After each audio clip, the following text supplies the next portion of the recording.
Lydia Padelec est bretonne de cœur et bretonne de lieu aussi. Elle vit à Port-Louis, où elle organise chaque année son festival autour de sa maison d'édition La Lune Bleue. Tu as choisi Sur la trace du vent. Et Georges Catalo, justement, en parlant de ta poésie, avait prononcé le mot fenêtre. Alors oui, la fenêtre pour moi c'est toute une symbolique. Parce que c'est vrai que pour moi une fenêtre c'est à la fois l'intérieur et le dehors. C'est une frontière. C'est donc l'intérieur, l'extérieur. Tout a commencé en fait en 1999 quand j'ai participé à un atelier d'écriture avec Gérard Noiret. Il m'a ouvert une fenêtre sur une poésie que je ne connaissais pas, la poésie contemporaine.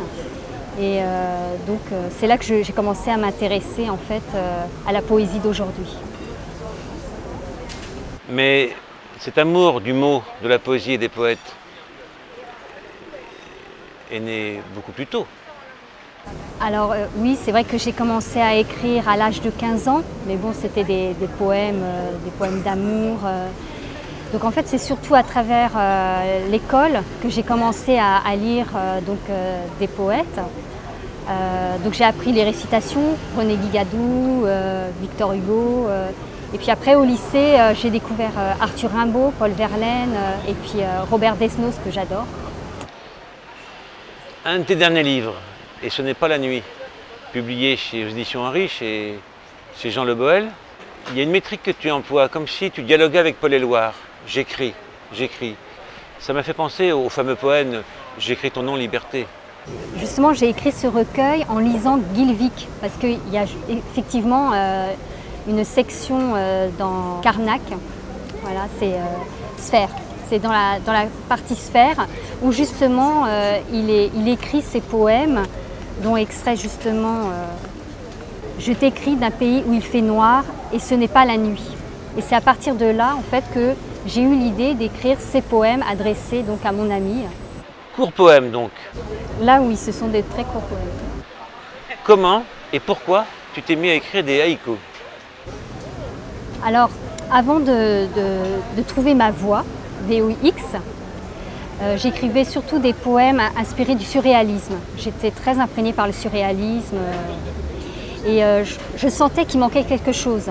Et c'est donc en fréquentant les médiathèques que je suis tombée donc, sur un poème de Issa, un poète donc, japonais du XVIIIe siècle, où j'ai eu vraiment un coup de cœur, une révélation. Le haïku, c'est les montagnes lointaines se reflètent dans les prunelles de la libellule. L'immensité dans ce qui est le plus petit. Et je me suis dit, là, oui, là, je touche quelque chose. Et ça m'a permis de me ramener au concret, à la réalité. Une sorte de flash qui dure. Voilà, oui. Et c'est vrai que la maison morcelée, on sent un petit peu l'esprit du haïku. Je parle aussi des petites choses, des insectes. Voilà, il y a cette réalité-là. Mais à la manière d'un Guilvic, hein, c'est comme des petites choses. On retrouve ça, cette idée-là dans ta poésie.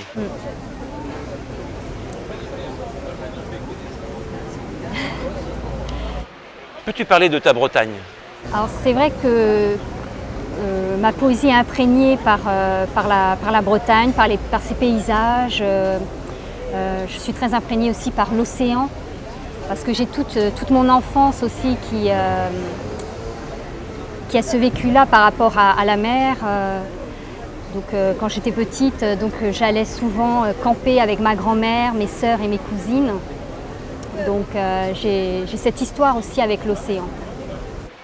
Tu dis à Georges Catalo, le poème me permet de sauvegarder ma part d'humanité. Oui. C'est vrai que pour moi, le poème, c'est une respiration, c'est une manière d'habiter le monde, comme dit Georges Perros. En juin 2003, j'ai décidé d'arrêter d'enseigner et me consacrer entièrement à la poésie, parce que je ne pouvais plus vivre sans la poésie. À plein temps? À plein temps, voilà. À pleine lune? Oui, aussi. Et c'est vrai que j'écris, mais je fais aussi d'autres choses. Je fais de la peinture, j'édite d'autres poètes, j'anime des rencontres poétiques, des koukaïs aussi. Donc des koukaïs, c'est des rencontres autour du haïku. Et puis là, récemment, j'ai créé un festival, donc le festival Troué Poétique. Nous sommes à Sète. Comment ressens-tu ce festival des voix vives? C'est un festival très dense. C'est un festival où on rencontre énormément de poètes, où on a l'occasion d'entendre des voix nouvelles. Puis ce qui est bien aussi, c'est que c'est vraiment toutes les poésies. C'est-à-dire qu'il y a de la poésie sonore, il y a de la poésie lyrique, poésie peut-être un peu plus de résistance, même si c'est vrai que quand on est poète, on est dans une perspective de résistance par rapport à la société d'aujourd'hui. C'est un problème de fond. Une poésie engagée, résistante, n'est pas forcément une poésie militante. On peut avoir des idées, des textes écrits pour défendre des justes causes, mais qui tournent le dos à la poésie d'une certaine manière. Moi personnellement, j'ai un petit peu de mal à écrire des poèmes justement sur des événements. J'ai essayé, mais je ne suis pas sûre de moi. Voilà, je ne sais pas si je peux me considérer. Que te faut-il pour que le poème naisse en toi d'abord, et comment concrètement tu travailles? Alors en fait, moi j'ai deux démarches d'écriture. J'ai la démarche d'écriture du haijin, donc du poète qui écrit des haïkus. Donc c'est une écriture beaucoup plus spontanée, c'est-à-dire que je peux me balader et j'ai toujours un petit carnet sur moi et j'écris des haïkus de manière spontanée. La démarche du poète, c'est différent, c'est-à-dire que c'est quelque chose qui mûrit en moi. Donc souvent, quand je suis devant mon ordinateur, le poème peut jaillir, mais c'est un travail intériorisé.